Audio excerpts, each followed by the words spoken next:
ఒకసారి ఆఫీసర్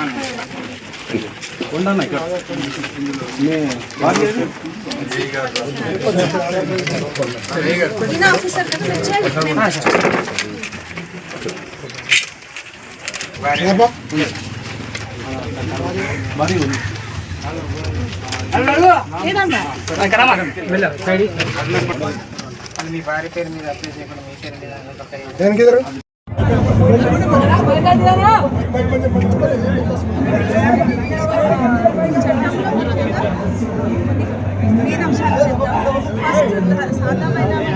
ప్రత్యేకంగా ప్రొవిజన్ ఏర్పాటు చేయడం జరిగింది. దీంట్లో 3 కండిషన్స్ ఉన్నాయి. ఒకటైతే పెట్టుబడిలో ఉన్న అప్లికేషన్స్ తీసుకుంటున్నాము.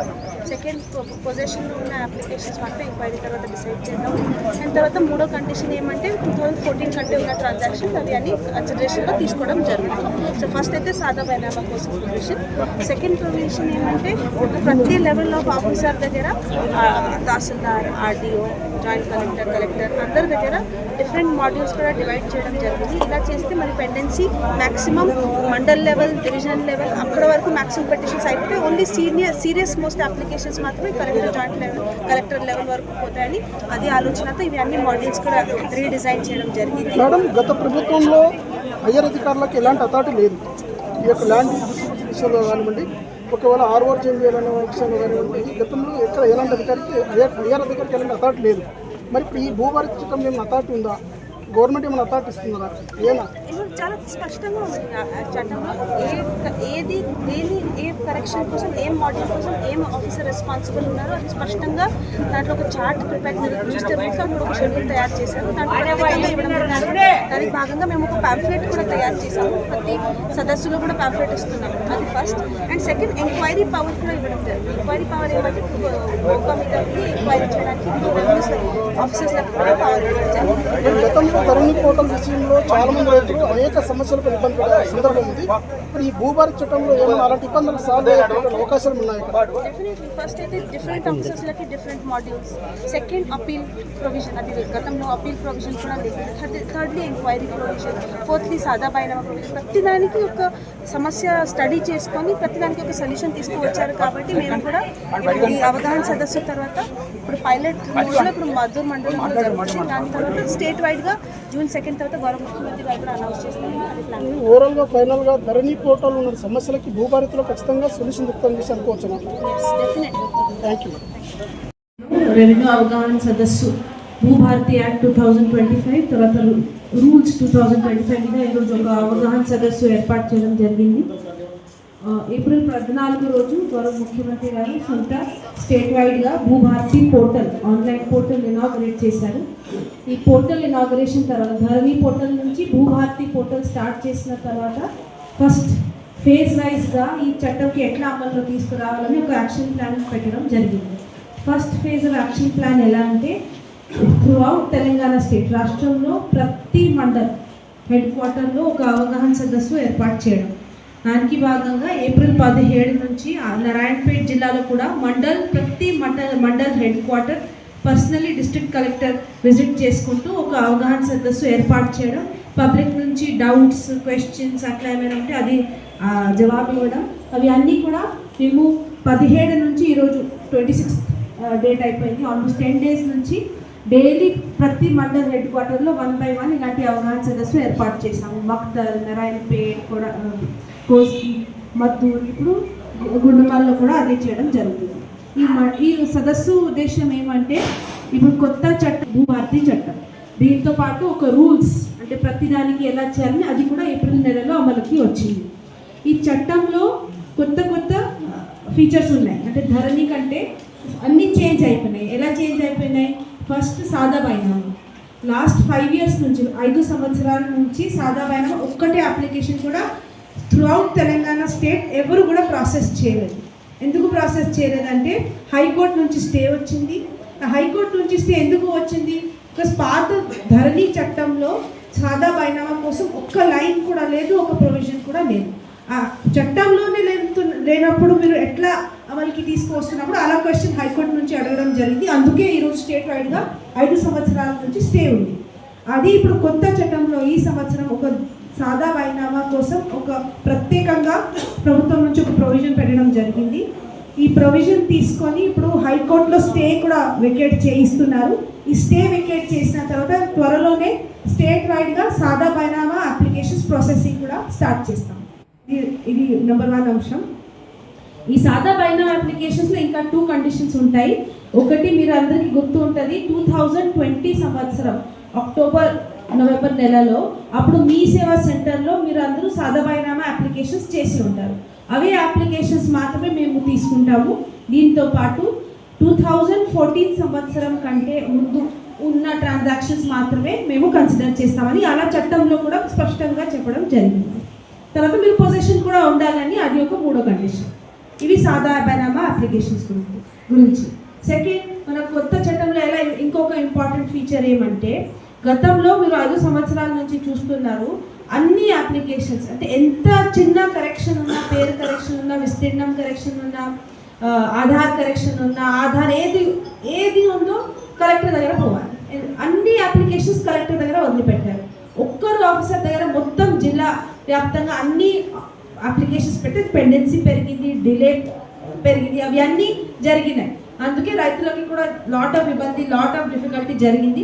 అది కరెక్ట్ చేయడానికి ఇప్పుడు రెవెన్యూ సంస్థలో ఉన్న ప్రతి ఆఫీసర్ దగ్గర బాధ్యత డివైడ్ చేశారు. ఎలా చేశారు? మ్యాక్సిమం కొన్ని మాడ్యూల్స్ తహసీల్దార్ గారి దగ్గర, తర్వాత కొన్ని మాడ్యూల్స్ ఆర్డీఓ గారి దగ్గర, కొన్ని మాడ్యూల్స్ జాయింట్ కలెక్టర్ దగ్గర, కొన్ని ఓన్లీ సీరియస్ మాత్రమే కలెక్టర్ దగ్గర, అండ్ ఓన్లీ కాస్ట్లీ ల్యాండ్స్ మాత్రమే కలెక్టర్ దగ్గర ఉంటాయని అట్లా ప్రొవిజన్ చేయడం జరిగింది. ఇది చేస్తే ఎలా ఉంటుంది అంటే, మ్యాక్సిమం మీ మండల్ పరిధిలోనే, తర్వాత డివిజన్ లెవెల్లోనే మ్యాక్సిమం ప్రాబ్లమ్స్ సాల్వ్ అయిపోతుంది. అదే ఆలోచనతో ఇలా అందరూ రెవెన్యూ ఆఫీసర్స్లకి బాధ్యత ఇవ్వడం జరిగింది. ఇది ఒక ఇంపార్టెంట్ పాయింట్. తర్వాత ఇలా బాధ్యత ఇచ్చిన తర్వాత సపోజ్ తహసీల్దార్ గారు మీకు ఒక ఆర్డర్ ఇచ్చారు, తర్వాత మీరు సాటిస్ఫైడ్ లేరు, మరి ఎలా చేయాలి? దీంట్లో అపీల్ చేయాలి. అపీల్ కోసం ఇప్పుడు కొత్త చట్టంలో ప్రొవిజన్ ఉంటుంది, కానీ పాత చట్టంలో ఏమి ప్రొవిజన్ లేకుండే. గతంలో మీరు చూసి ఉంటారు, ఏమైనా ఆర్డర్ వస్తే ఏం చేయాలా, సివిల్ కోర్ట్ దగ్గర పోవాలని అందరూ రెవెన్యూ ఆఫీసర్స్ మీకు చెప్తారు. ఇప్పుడు అలా లేదు. ఒకవేళ తహసీల్దార్ ఆర్డర్ పైన మీకు కంప్లైంట్ ఉంటే ఆర్డీఓ గారికి అపీల్ చేయవచ్చు. ఆర్డీఓ గారి ఆర్డర్ పైన మీకు కంప్లైంట్ ఉంటే కలెక్టర్ దగ్గర అపీల్ చేయవచ్చు. కలెక్టర్ దగ్గర కంప్లైంట్ ఉంటే ట్రిబ్యునల్, స్టేట్ ట్రిబ్యునల్గా అపీల్ చేసుకోవచ్చు. ఇలా ఒక అపీల్ అంచనా పెట్టడం జరిగింది. సో దట్ ప్రతి దానికి ఒక పై లెవెల్లో ఒక అంటే కంప్లైంట్ మెకానిజం ఉంటుంది అని అలా ఏర్పాటు చేయడం జరిగింది. ఇంకొక ఇంపార్టెంట్ కొత్త అంశం ఏమంటే భూ ఆధార్ నంబర్. భూ ఆధార్ నంబర్ ఏంటి? మన అందరికి ఇప్పుడు ఆధార్ నంబర్ ఎలా ఉంది, అట్లా ప్రతి ల్యాండ్ ఓనర్ దగ్గర ఒక భూ ఆధార్ కార్డ్, భూ ఆధార్ నంబర్, ఇవి అన్నీ అందరికీ ఇవ్వడం జరుగుతుంది. మీ దగ్గర ఒక భూ ఆధార్ కార్డ్ ఉంటుంది. కార్డులో మీ ల్యాండ్ వివరాలు, భూమి వివరాలు అన్నీ ఉంటాయి. దాంట్లో మ్యాప్ కూడా ఉంటుంది, జియో కోఆర్డినేట్స్ కూడా అన్నీ ఉంటాయి. దీంతో పాటు మీ దగ్గర ఒక ప్రాపర్ డాక్యుమెంట్ అంటే ఎండ్ టు ఎండ్ అన్ని వివరాలు మీ భూమి గురించి మీ దగ్గర ఉంటాయని అది ఆలోచనతో భూదార్ నంబర్, భూదార్ కార్డ్, ఇవి 2 కొత్త ఐటమ్స్ తీసుకురావడం జరిగింది. మళ్ళీ ఇంకొక అంశం ఏంటి, ఇప్పుడు ఫ్యూచర్లో అంటే రాబోయే కాలంలో ప్రతి ట్రాన్సాక్షన్ చేస్తున్నప్పుడు కంపల్సరీ సర్వే చేయాలి, సర్వే మ్యాప్ చేయాలని అట్లా కూడా ఒక కొత్త ప్రొవిజన్ పెట్టడం జరిగింది. ఇలా ప్రతి దానికి మనం జియో కోఆర్డినేట్ ఇంక్లూడ్ చేస్తే, సర్వే మ్యాప్ ఇంక్లూడ్ చేస్తే బౌండరీ డిస్ప్యూట్స్ తగ్గుతాయి, కన్ఫ్యూజన్ తగ్గుతుంది, ఫ్యూచర్లో అరైజ్ అయిన డిస్ప్యూట్స్ తగ్గుతాయి అని అది ఆలోచన లాంగ్ టర్మ్ ప్లాన్తో ఇలా సర్వే మ్యాప్ కూడా పెట్టడం జరిగింది. మళ్ళీ ఇవి అన్నీ అయితే మోస్ట్ ఇంపార్టెంట్ అంశాలు మీ అందరికీ చెప్పాము. ఇంకా మ్యూటేషన్, ఇంకొక పెండింగ్ మ్యూటేషన్ కూడా, దీనికి ఒక 30 days ప్రొవిజన్ మాత్రమే ఉంటుంది. ఒక ఫిక్స్ టైం లైన్లో తహసీల్దార్ గారు ఆర్డర్ ఇవ్వకపోతే మరి 31st రోజు ఆటోమేటిక్గా అది యాక్సెప్ట్ అయిపోతుంది. అది కూడా ఒక ఇంపార్టెంట్ ప్రొవిజన్ ఇవ్వడం జరిగింది. ఇలాంటి అన్ని రైతులకి ఎట్లా మోస్ట్ ఈజీ, మోస్ట్ కన్వీనియంట్ ఎలా చేయాలి అదే ఆలోచనతో ఇవి అన్ని చేంజెస్ తీసుకురావడం జరిగింది. మళ్ళీ మీరు పోర్టల్లో కూడా కొంతమంది ఆన్లైన్ కూడా వెళ్ళి చూసి ఉంటారు. ఏప్రిల్ 14 రోజు నుంచి ధరణి పోర్టల్లో మొత్తం చేంజ్ అయిపోయింది. భూభారతి పోర్టల్లోనే అది గతంలో ఉన్న 33 ఆప్షన్స్ ఉండే, అది 33 ఆప్షన్స్ అంటే TM1, TM2, TM31, TM32, అది చాలా డిఫికల్ట్ పేర్లు, అందరికీ కన్ఫ్యూజన్, ఎవరికి ఏం తెలియదు దేనికోసం అప్లై చేయాలని అది చేంజ్ చేసుకుంటూ ఇప్పుడు చాలా సింపుల్.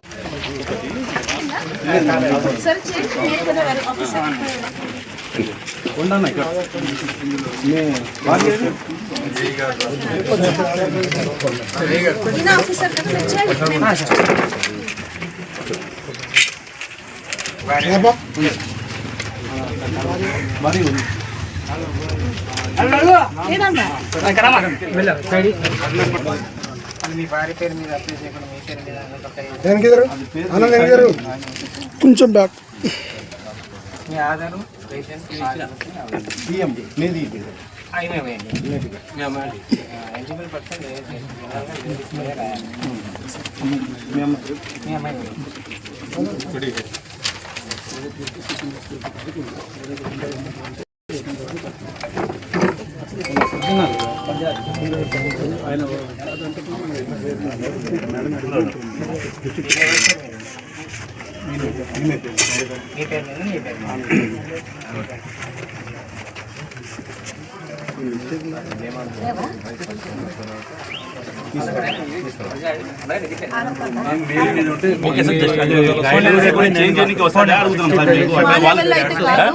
అదే మీరు దృష్టికి తీసుకోండి చెప్తున్నారు.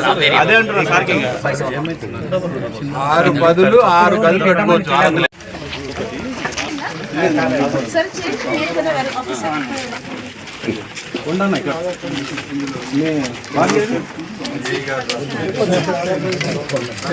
ఈయన ఆఫీసర్ కదా, మీరు చేయండి.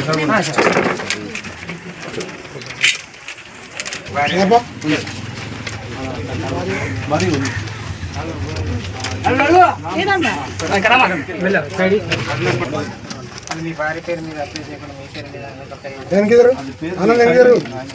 కొంచెం బ్యాక్ మీ ఆధారు రేషన్ ఎలిజిబుల్ పర్సన్ మీ అమ్మాయి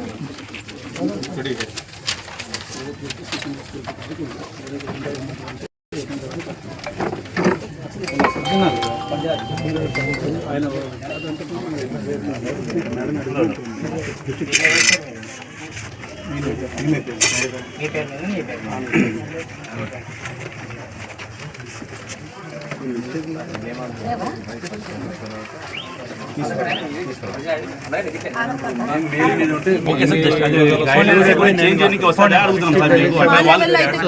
పేరు అదే మీరు దృష్టికి తీసుకోండి చెప్తున్నారు. అదే అంటున్నారు సార్కి 6 పదులు 6 గదులు పెట్టుకోవచ్చు.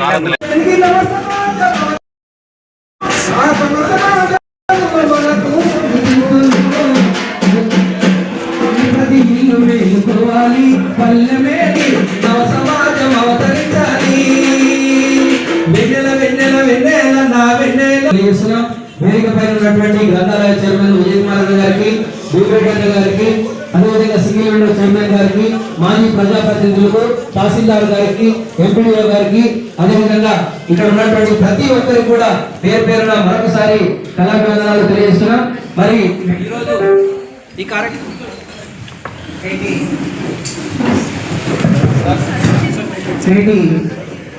భూపాలకి రెవెన్యూ అవగాహన సదస్సుకు చేసినటువంటి జిల్లా కలెక్టర్ ఎంఆర్ఓ గారు, ఎంపీఓ గారు, ఎంపీడీఓ గారు అందరూ కూడా వేదికన ఆఫీసులు రావాల్సిందిగా కోరుతా ఉన్నాను. నెక్స్ట్ అయితే ఈ రెవెన్యూ సదస్సు అవగాహన సదస్సుకు చేసి ఏర్పాటు చేయాల్సిందిగా ఏవో మేడం గారిని కోరుతా ఉన్నాను.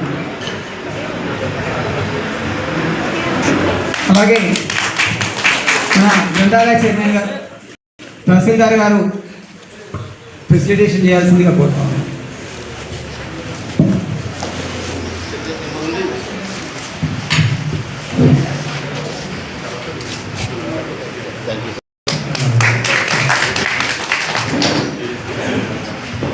అలాగే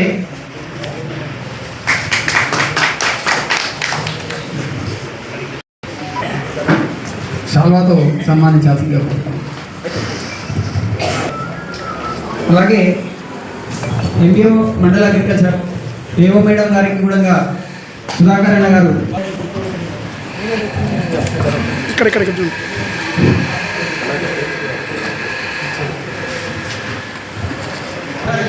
జెడ్పీటీసీ సుధాకర్ రెడ్డి గారికి, జహీర్ గారు, ప్రకాష్ రెడ్డి గారు,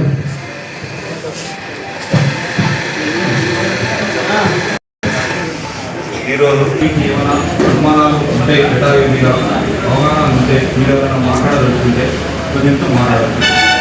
అది మీకు అనుమానాలు ఏం లేదనుకుంటే మీకు ఆ చట్టం గురించి నేను కూడా కొంచెం చెప్పే ప్రయత్నం చేస్తాను. పీపీటీ ద్వారా చేసుకుని మీకు కరపత్రాలు కూడా చాలా అందజేయడం జరిగింది. కాంప్లైంట్ చట్టంలో ఏముంది, చట్టం ఎందుకున్నది, ఎట్లా అప్పీల్ చేసుకోవాలి, అప్పీల్ వ్యవస్థ గురించి చెప్పడం జరిగింది. అన్ని విధాలుగా మీకు అవగాహన కల్పించడానికి ఇచ్చాము. మీరు అది కూడా చదువుకున్నారు. మీ ఇంటి దగ్గర కూడా మీకు చదువు రాకపోతే మీ దగ్గర మీ పిల్లల ద్వారా కూడా చదువుకొని చట్టం మీద అవగాహన కల్పించుకుంటానని కోరుకుంటున్నాను. ఈరోజు మన ఈ భూభారతంలో మన తెలంగాణ రాష్ట్రంలో 3 times 4 times వచ్చాను మేడం. 6 years వచ్చేసి 10 years అవుతుంది. నేను తిరుగుతూనే ఉన్నా. మళ్ళీ హైదరాబాద్ కూడా ప్రజాదర్శనం కూడా వెళ్ళినా, మళ్ళీ మీతో కూడా వచ్చిన. అది పెట్టేసిండ్రు ఫైల్ కూడా మళ్ళీ ఇంకా చేయలేదు మేడం. మాకు బుక్కులు ఇస్తామని కూడా ఇంకా ఇవ్వలేదు. సో మీ త్రో వస్తే కూడా కొత్త చట్టం వస్తే చేద్దాం అన్నట్టుగా మీరు చెప్పారు మేడం. సో మళ్ళీ ఇప్పుడన్నా చేస్తారని అనుకుంటున్నాం మేడం. రికార్డ్ పరంగా మాకు డాక్యుమెంట్స్ ఉంది, రికార్డు ఉంది. మేము ఏంటంటే దున్నుతున్నాం, అన్నీ చేస్తున్నాం, కానీ మాకు బుక్ లేదు. పొజిషన్ ఉన్నాం, అన్నీ ఉన్నాయి, డాక్యుమెంట్స్ కూడా ఉన్నాయి. మా తాతల తరం నుంచి ఇప్పటి వరకు కంటిన్యూషన్ ఉన్నాం. ఇంప్లిమెంట్ కాలేదు అదే 73 సంవత్సరంలో అదే పట్టాదారు ఏంటంటే ఇంకొక దగ్గర అమ్మేశారు మేడం. సో ఈయన కొనుక్కున్నది 8 ఎకరాలు, ఆ సర్వే కూడా 11 ఎకరాలు 3 గుంటల భూమి మేడం మొత్తం. ఈయన 8 ఎకరాలు కొనుక్కున్నారు. అదే పట్టాదారు 73 ఏం చేశారంటే 11 ఎకరాల 3 గుంటలు మొత్తం వేరే వాళ్ళకి అమ్మేసారు. ముటేషన్ అయిపోయింది మేడం. సబ్సిక్వెంట్గా 5 సంవత్సరాల తర్వాత అతను ఇంకోటికి అమ్మడం జరిగింది. ఇప్పుడు ధర నివాకరణ మనకు ఆ సర్వే నెంబర్ 24 మంది పట్టదారులు వచ్చారు మేడం. అయితే 2020లో అప్పీల్కి వెళ్ళాడు మేడం. అప్పుడు ఉన్న మన కలెక్టర్ గారు అప్పీల్ రిజెక్ట్ అంటే మీరు కోర్టుకి సివిల్ తీసుకుంటున్నది కాబట్టి కోర్టుకి వెళ్ళండి అని చెప్పారు మేడం. ఈ చట్టంలో కూడా మీరు అప్లికేషన్ పెట్టుకుంటే ట్రిబ్యునల్ కూడా మాకేమైనా వచ్చిందంటే మీరు వెరిఫై చేసుకొని మీరు విచారణ ఒక మీద ఎవరు ఉన్నారో వాళ్ళని చూసి సర్చ్ చేస్తే రికార్డ్ సరిపోతుంది కదా అని చెప్పి ఆడియో అప్పీల్. సరే అప్లికేషన్ మళ్ళీ పెట్టండి, అప్పీల్ పెట్టండి. దానిలో కూడా మనం చూసి మనకు చట్టం ప్రకారం ఏముందో అలాగే చెప్పండి. ఒక్క నిమిషం మాట్లాడేస్తాను నేను. అది రావట్లేదు. ఇది 2022 మీరు కట్టిన అప్లికేషన్. ఇప్పుడు కొత్త చట్టంలో కూడా మీరు అప్లికేషన్ పెట్టండి. ఇప్పుడు గ్రామ స్థాయిలో వచ్చి ఎంక్వైరీ చేయడం జరుగుతుంది. అప్పుడు సమస్య ఏమున్నా కూడా అక్కడ గ్రామంలో మనం పరిష్కరిస్తున్నాం ఈ సమస్యని. 7 సంవత్సరాలు అదే చెప్తున్నాయి. కొత్త చట్టంలో మనం గ్రామ స్థాయిలో సరే ఇంతకుముందు మాకు ఎట్లా ఉంటాయి చట్టం ఇప్పుడు అదే భూవాద చట్టం గురించి మనం మాట్లాడుతున్నది. తహసీల్దార్కి అధికారాలు లేకుండే ఎంక్వైరీ చేయడానికి సంబంధించడానికి లేకుండే భూమి వచ్చి మన ముఖ్య అతిథులు మన జిల్లా కలెక్టర్ గారు మన దగ్గరికి రాబోతా ఉన్నారు కాబట్టి ఇంకా అక్కడక్కడ ఉన్నారు అమ్మలు అక్కలు అన్న తమ్ములతో కూడా అధిక సంఖ్యలో వచ్చి కార్యక్రమాన్ని విజయవంతం చేయవలసిందిగా కోరుతా ఉన్నాం. ఈరోజు ప్రజాపాలన వచ్చే రావాలన్న పథకాలు ఎన్నో తీసుకొచ్చే రావాలని అంటూ నిజంగానే ఈరోజు 6 గ్యారెంటీలు పెట్టి చిన్నగారు రైతులందరినీ కూడా మరి బడుగు బలైన వర్గాల కంటే కూడా ఈ పథకాలు అందిస్తూ ఉంది. ఆ పథకాలు ఏ విధంగా ఉన్నాయో మా యొక్క అన్నమ్మ గారు మన ముందుకు వస్తున్నారు కదా. చప్పట్లు కూడా సార్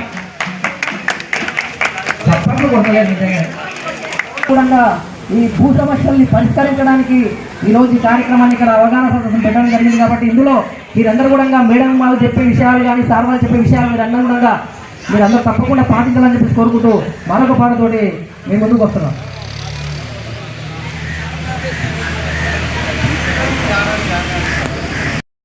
రెవెన్యూ అవగాహన సదస్సు భూభారతి యాక్ట్ 2025 తర్వాత రూల్స్ 2025 మీద ఈరోజు ఒక అవగాహన సదస్సు ఏర్పాటు చేయడం జరిగింది. ఏప్రిల్ 14 రోజు గౌరవ ముఖ్యమంత్రి గారు సొంత స్టేట్ వైడ్గా Bhubharati portal online portal inaugurate చేశారు. ఈ పోర్టల్ ఇనాగ్రేషన్ తర్వాత ధరణి పోర్టల్ నుంచి భూభారతి పోర్టల్ స్టార్ట్ చేసిన తర్వాత ఫస్ట్ ఫేజ్ వైజ్గా ఈ చట్టంకి ఎట్లా అమల్లో తీసుకురావాలని ఒక యాక్షన్ ప్లాన్ పెట్టడం జరిగింది. First phase of action plan ఎలా అంటే త్రూఅవుట్ తెలంగాణ స్టేట్ రాష్ట్రంలో ప్రతి మండల్ హెడ్ క్వార్టర్లో ఒక అవగాహన సదస్సు ఏర్పాటు చేయడం. దానికి భాగంగా ఏప్రిల్ 17 నుంచి నారాయణపేట్ జిల్లాలో కూడా ప్రతి mandal head quarter personally district collector visit చేసుకుంటూ ఒక అవగాహన సదస్సు ఏర్పాటు చేయడం, పబ్లిక్ నుంచి డౌట్స్ క్వశ్చన్స్ అట్లా ఏమైనా ఉంటే అది జవాబు ఇవ్వడం. అవి అన్నీ కూడా మేము 17 నుంచి ఈరోజు 26 డేట్ అయిపోయింది. ఆల్మోస్ట్ 10 days నుంచి డైలీ ప్రతి మండల్ హెడ్ క్వార్టర్లో 1 by 1 ఇలాంటి అవగాహన సదస్సు ఏర్పాటు చేశాము. మక్తల్, నారాయణపేట్, కోస్కి, మద్దూరు, ఇప్పుడు గుండుమల్లో కూడా అదే చేయడం జరుగుతుంది. ఈ సదస్సు ఉద్దేశం ఏమంటే ఇప్పుడు కొత్త చట్టం భూభారతి చట్టం, దీంతో పాటు ఒక రూల్స్ అంటే ప్రతిదానికి ఎలా చేయాలని అది కూడా ఏప్రిల్ నెలలో అమలుకి వచ్చింది. ఈ చట్టంలో కొత్త కొత్త ఫీచర్స్ ఉన్నాయి. అంటే ధరణి కంటే అన్నీ చేంజ్ అయిపోయినాయి. ఎలా చేంజ్ అయిపోయినాయి? ఫస్ట్ సాదా బైనామా.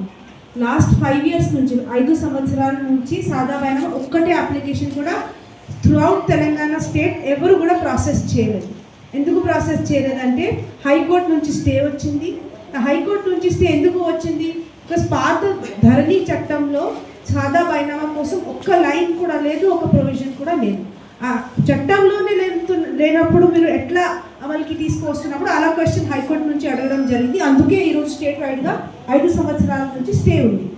అది ఇప్పుడు కొత్త చట్టంలో ఈ సంవత్సరం ఒక సాదా బైనామా కోసం ఒక ప్రత్యేకంగా ప్రభుత్వం నుంచి ఒక ప్రొవిజన్ పెట్టడం జరిగింది.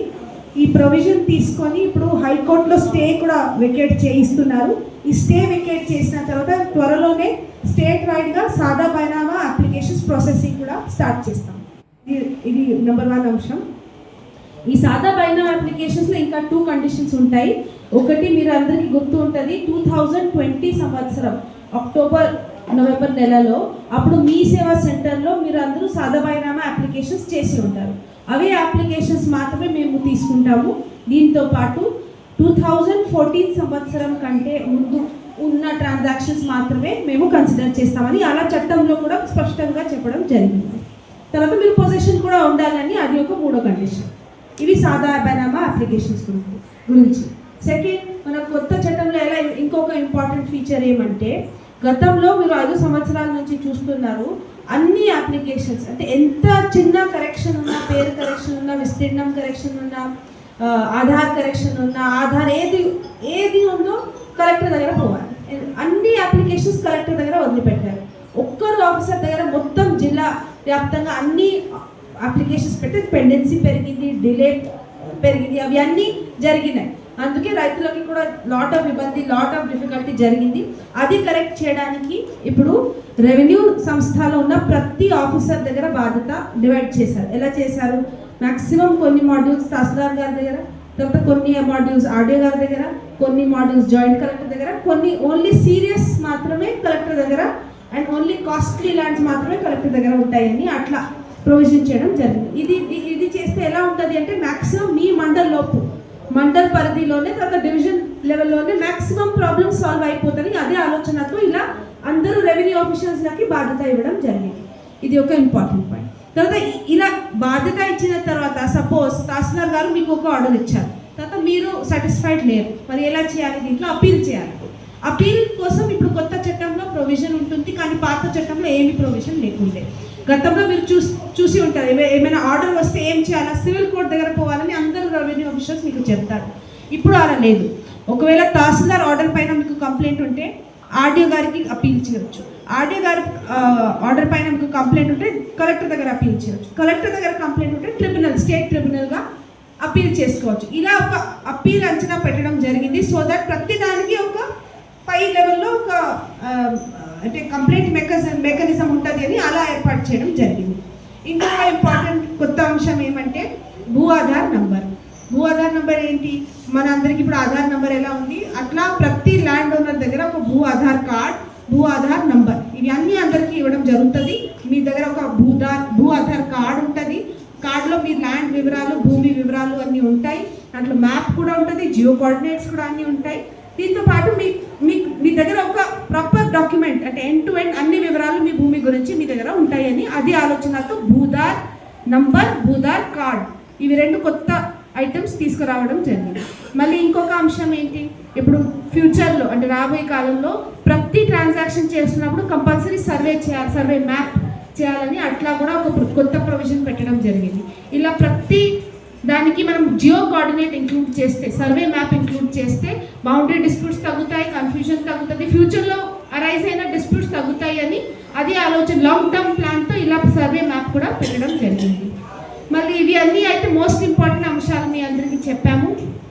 ఇంకా మ్యూటేషన్, ఇంకొక పెండింగ్ మ్యూటేషన్ కూడా దీనికి ఒక 30 days ప్రొవిజన్ మాత్రమే ఉంటుంది. ఒక ఫిక్స్ టైం లైన్లో తహసీల్దార్ గారు ఆర్డర్ ఇవ్వకపోతే మరి 31st రోజు ఆటోమేటిక్గా అది యాక్సెప్ట్ అయిపోతుంది. అది కూడా ఒక ఇంపార్టెంట్ ప్రొవిజన్ ఇవ్వడం జరిగింది. ఇలాంటి అన్ని రైతులకి ఎట్లా మోస్ట్ ఈజీ, మోస్ట్ కన్వీనియంట్ ఎలా చేయాలి అదే ఆలోచనతో ఇవి అన్ని చేంజెస్ తీసుకురావడం జరిగింది. మళ్ళీ మీరు పోర్టల్లో కూడా కొంతమంది ఆన్లైన్ కూడా వెళ్ళి చూసి ఉంటారు.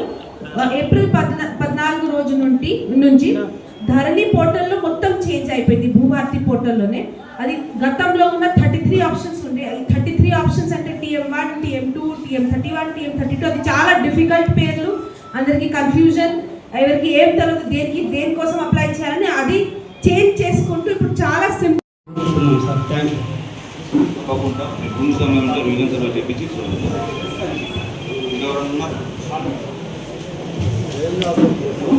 స్టేజ్ పైన ఉన్న కలెక్టరమ్మ గారికి, ఉన్న పెద్దలందరికీ నమస్కారములు. మాది వీరారం గ్రామమ్మ. అయితే వీరారం గ్రామంలో ఎండోమెంట్స్ భూమి అనేది ఉంది. ఆ భూమి అంజనేయ స్వామి పేరు మీద పట్ట చేసినాం. అయితే ఆ పట్ట చేయమని చెప్పి అది సర్వేకి అప్లికేషన్ కమిషనర్ గారికి ఇచ్చిన స్పందన రాలేదు. ఎండోమెంట్ కమిషన్ ఇచ్చిన దాన్ని సర్వే చేసి సుమూరు రాను బాకి పిచ్చే చేసే మంది మొత్తం ఆ భూమి మొత్తం ఆక్రమిస్తున్నారు. దేవుని దాన్ని ఎవరు కాపాడలేదు. అయితే కలెక్టర్ గారు ఒకసారి ఇచ్చిన మరి రైతులందరూ కూడా పట్టపాకు ఉంది. మరి ఆ భగవాన్ మీద పట్టపాకు ఇచ్చే చట్టం ఉందే. ఆ భూమి మొత్తం అయిపోతుంది. 2 సార్లు ఇచ్చిన సార్ ఆ భూమి ఎవరు కట్టిస్తుంది కదా. 3 ఎకరాల భూమి ఏమి భూమి లేదు. మరి అది కావాల్సిన బాధ్యత ఒక గవర్నమెంట్ ఉంది. మేమేం చేస్తున్నామంటే ఊరంతా కలుపుకొని అది చేసుకుంటున్నాం. మరి కాపాడని చెప్పి కమిషనర్ గారికి ఇచ్చిన, గవర్నర్ గారికి ఇచ్చిన ఇచ్చి కూడా 4 సంవత్సరాలు దయచేసి దాని సుఖంలో పిక్చర్ చేసి వచ్చి రిఫ్రెష్ చేస్తున్నాం. రైతులందరినీ బాగా ఇబ్బంది పెట్టినటువంటి సంగతి మీకు తెలుసు. మరి అప్పుడు ధరిపోవడం లోపల ఎంఆర్ఓ కానివ్వండి, ఆర్డీఓలకు కానీ, కలెక్టర్ కానీ ఎలాంటి హక్కులు లేకుండా వాళ్ళు ఇష్టం వచ్చినట్టు ఇష్టానుసారంగా వాళ్ళు ఈ రెవెన్యూని వాడుకున్నారు వాళ్ళు. మరి ఈ యొక్క రేవంత్ రెడ్డి గారు రాగానే మరి యొక్క ఈ రైతుల ఇబ్బందులు తీర్చాలనే ఉద్దేశంతో వారు ఏం చేసినట్టే ఈ ధరణి పోర్టల్ అనేది తీసేసి మరి భూభారతి చట్టం తీసుకొని రావాలని చెప్పి ఒక చట్టాన్ని తీసుకొని రావడం జరిగింది. మరి యొక్క చట్టం యొక్క ఉద్దేశం, ఈ యొక్క చట్టం యొక్క నియమ నిబంధనల అనుగుణంగా మీకు పాంప్లెట్ రూపంలో మీకు అందరికీ ఇచ్చినారు. అలాగే డెమో ద్వారా మీకు చూపించినారు. మీరందరూ బాగా అట్లాంటి పాంప్లెట్లన్నీ చదువుకోవాలి, ఇతరులకు చెప్పాలి. ఏసారి చిన్న సమస్యలు ఉండగా ఇవాళ ఎంఆర్ఓలకు, మన ఎండిఓలకు, మన అందరికీ కూడా అధికారులు ఇవ్వడం జరిగింది. కాబట్టి మళ్ళా మనము ఈ యొక్క చట్టాన్ని తీసుకొచ్చినటువంటి రేవంత్ రెడ్డి గారికి, మన రెవెన్యూ మంత్రి మన పొంగులేటి శ్రీనివాస్ రెడ్డి గారికి, వీళ్ళందరికీ కూడా మనందరి తరఫున ధన్యవాదాలు తెలియని చెప్పి కోరుకుంటూ, ఈ యొక్క ప్రభుత్వం అనేది మన ప్రభుత్వం అనేది రైతుల ప్రభుత్వం, బీదల ప్రభుత్వం. మరి గతంలో మీకు తెలుసు, ఏనాడు కూడా ఎవరికి ఒక ఇల్లు కూడా ఇవ్వలేదు, ఎవరికి కూడా రేషన్ కార్డు ఇవ్వలేదు, ఎవరికి కూడా ఇల్లు ఇవ్వలేదు, రేషన్ కార్డు ఇవ్వలేదు, ఏమీ లేదు. మరి ఇవన్నీ కూడా మళ్ళీ ఇవన్నీ బీదలకు అవసరమనే ఉద్దేశంతో ఇది ఉన్నాడు కూడా 6 గ్యారంటీ పథకాల స్కీమ్ తీసుకొని వచ్చి ఒకటి అమలు చేసుకున్నటువంటి సందర్భాలను మీకు తెలుసు. కాబట్టి మన ముఖ్య అతిథులు మన జిల్లా కలెక్టర్ గారు మన దగ్గరికి రాబోతా ఉన్నారు. కాబట్టి ఇంకా అక్కడక్కడ ఉన్నారు అమ్మలు, అక్కలు, అన్న తమ్ములతో కూడా అధిక సంఖ్యలో వచ్చి కార్యక్రమాన్ని విజయవంతం చేయవలసిందిగా కోరుతా ఉన్నాం.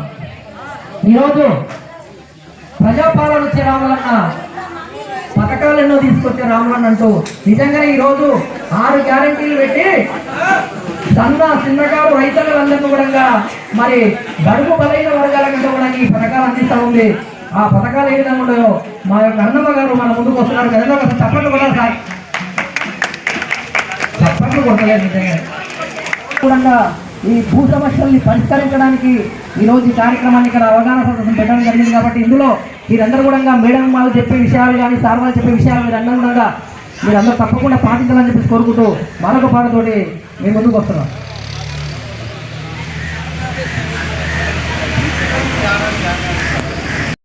చందమామ నువ్వేలే నువ్వేలే, నీకు మచ్చాలేడాలేనే లేవులే లేవులే, ఆకు పచ్చ చందమామ నువ్వేలే నీవులే, నీకు మచ్చాలేడాలేనే లేవులే లేవులే, మిన్నులున్న చందమామయ్య చేతిలో మహిమ ఏమున్నది, మన్నుల నుంచి అన్నము తీసే మహిమ నీకున్నది, అయినా మిట్టి సుక్క సుక్కాలల్లవాడు చెమట సుక్కాలల్ల నువ్వు మిట్టి సుక్కాలల్లవాడు చెమట సుక్కాలల్ల నీవు. మరి ఈ విధంగా ఎన్నో రాత్రులు పగళ్ళు కష్టపడుతూ మనకు దేశానికి అన్నం పెట్టే అన్నదాత మరి రోజు ఆయన లేకపోతే మనకు అన్నం లేదని మరి గోరెడ్డి వెంకన్న గారు రాసినటువంటి పాట. మా పల్లెకెన్ని అందాలో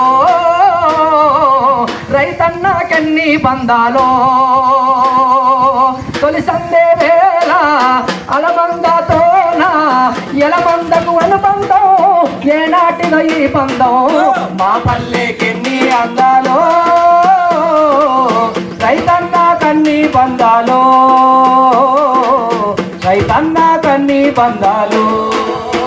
సక్కనైనా ముగ్గుల చూసి సందామయ్యో సక్కనైనా ముగ్గుల చూసి సందామయ్యో సుక్కాలన్నీ సాటుకుపోతవి సందామయ్యా. కుమ్మరి కమ్మరి కొలుములు వెలిగి సందామయ్యో కాడెత్తుల కారటి పడతవి సందామయ్యా. వాడా వాడల్లా తోడు నీడల్లా సాకలి మంగాలి ఓపిక చూడల్లా. మాలా చెన్నయ్యా మాదిగ తాతయ్యా మట్టి పల్లెకు వాళ్ళు పెట్టని కోటలురా. మా పల్లెకెన్ని అందాలో రైతన్న కన్ని బందాలో రైతన్న కన్ని బందాలో. నింగి నేల ముత్తాడంగా సందామయ్యో నింగి నేల ముత్తాడంగా సందామయ్యో పొంగినాదా పుడమి తల్లి సందామయ్యా. ఏరువాక నగలి సాకి సందామయ్యో నేల తల్లి కానుపుగాస్తే సందామయ్యా. కాతలు గాయంగా కోతలు వయ్యంగా రాసులు వయ్యంగా నూర్పిడి చెయ్యంగా రాలిన గింజల్లో రైతు దేవుని చూసేడు ధాన్యం పంచిన రైతులు దాతను చేసేరు. మా పల్లెకెన్ని అందాలో రైతన్న కన్ని బందాలో రైతన్న కన్ని బందాలో.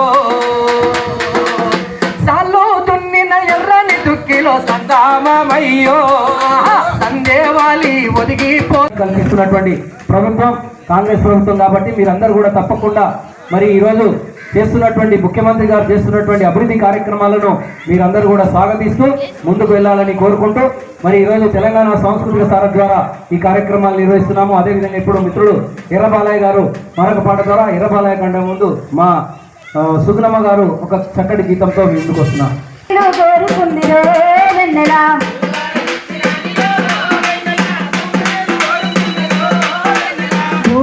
వచ్చినాదిరో వెన్నెల రైతు మేలు కోరినాదిరో వెన్నెల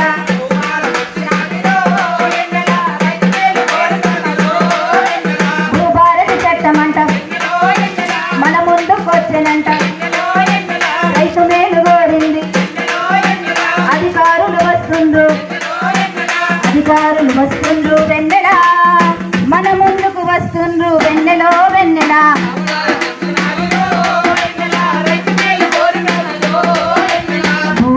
వచ్చినాదిరో వెన్నెల రైతు మేలు కోరుకుందిరో వెన్నెల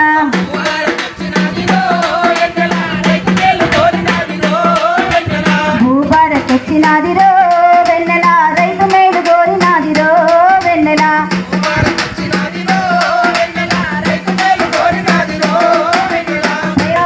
సరిచేయును భూభారతి వెన్నెలో వెన్నెల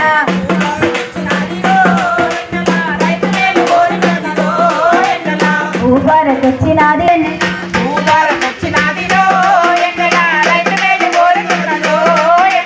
పేరు తప్పు ఉన్నదాని భూమి లెక్క తప్పున్నా.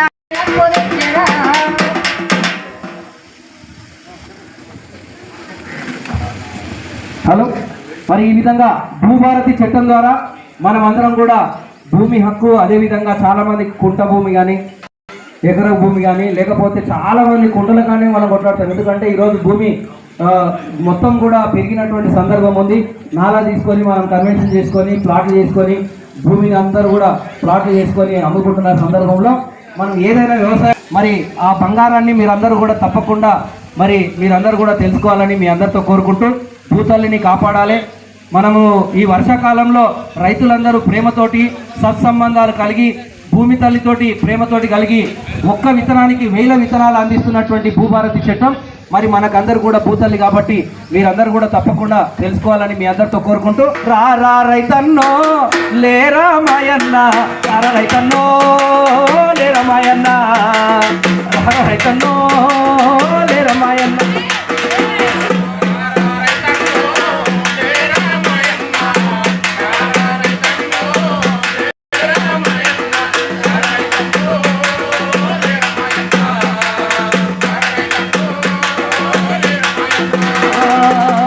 రైతన్నలందరికీ కలిసొచ్చే రోజులొచ్చే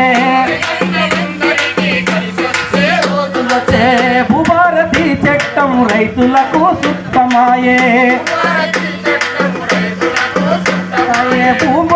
భూ సమస్యలను తీర్చగా భూభారతి వచ్చినది భూ సమస్యలను తీర్చగా భూభారతి వచ్చినది రైతన్నను రాజు చేయ కదలిండు రేవంతన్న రారా రైతన్నో లేరా మాయన్న రారా రైతన్నో లేరా మాయన్న కర రైతన్నో లేరా మాయన్న రారా రైతన్నో లేరా మాయన్న రారా రైతన్నో లేరా మాయన్న రారా రైతన్నో లేరా మాయన్న రారా రైతన్నో భూమి హక్కు తెచ్చరా పొలున్న భూములన్నీ సరిచేయక వచ్చరా రైతన్న కళ్ళల్లో ఆనందం నింపెరా భూభారతి వచ్చరా భూమి హక్కు తెచ్చరా అతని వల్ల బాధపడి దగా పడ్డ రైతన్నకు వచ్చరా బాధ తీర్చవచ్చరా మన బతుకు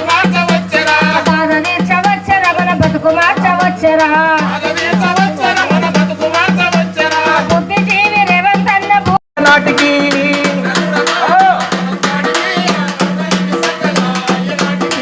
భూభారత్ వచ్చినది భూతల్లి నవ్వినది అరే రెవెన్యూ వ్యవస్థలో మార్పులెన్నో తెచ్చినారు రెవెన్యూ వ్యవస్థలో మార్పులెన్నో తెచ్చినారు అవును ఆ భూమి ఉన్న రైతుకు భూమి హక్కు ఇస్తారంట అవును బుక్కు తప్పులన్నీ సరిలేకపాయే ఎంఆర్ఓ లేకపాయే ఎంఆర్ఓ సార్ ఉంటే గిడ్డవారి లేకపాయే ఉన్న భూమి మనకు బుక్కులోనే ఎక్కపాయే అవును రాను రమామ